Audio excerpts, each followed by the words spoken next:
Abadigize bagenze mu bungi ku Freedom City e Najjanankumbi mu bbinu lya Ssekukkulu nga bwe zaweredde essaawa 2 ez'ekiro ng'ekifo kikubyeko olwo abayimbi ab'enjawulo muli King Saha, Spice Diana, Shiba n'abalala ne batandika okusunsula omuziki wakati mu nduulu okuva mu bawagizi baabwe.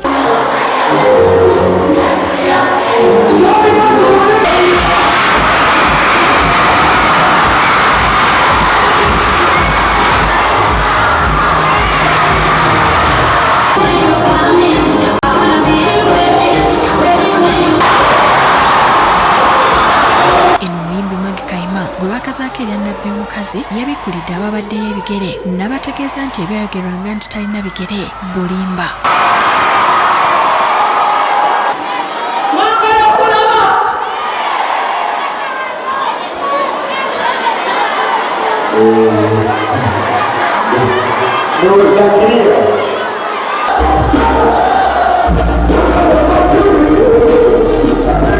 Abayimbi ba Good Life Moze Radio ne Wizo TV be bagaddewo ekivulu nga bakubye luyimba ku luyimba era mpawo asigadde atoma.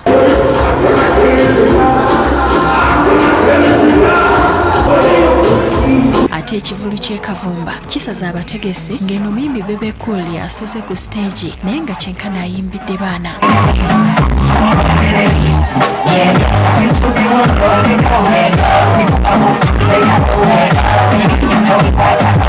N'omuyimbi Mamuli Katumba gwe baze bawaniridde ayimbidde Abadigize ng'atudde kyokka ne yeekookola ekimbe ekimulumye ne kimujja ne ku bijuujulu era ng'ono Abadigize bamusondedde ku ssente ez'obujjanjabi.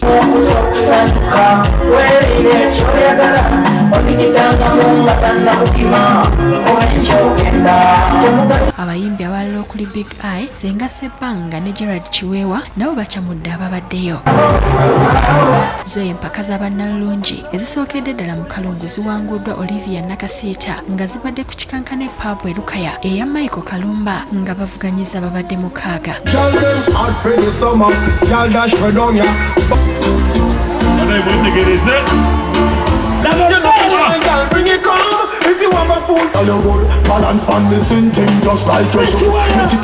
Boolesezza emisono n'ebitone eby'enjawulo mu kulya, okuyimba n'okuzina.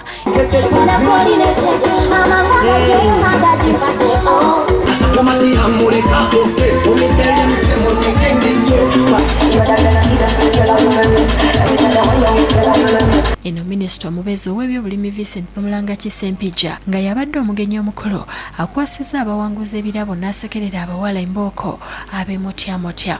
Olw'ekyo muleete abaana abalungi beeyongere kuba n'abalungi. Mu ngeri y'emu bannakalongo abinuse amasejjere mu bbinu lya Ssekukkulu ku kisaawe e Lukaya mu Kalongo basanyusiddwa abayimbi abakulembeddwa Mathias Walukaga, Rebecca Jingo n'abalala abasinsimudde Abadigize emiziki.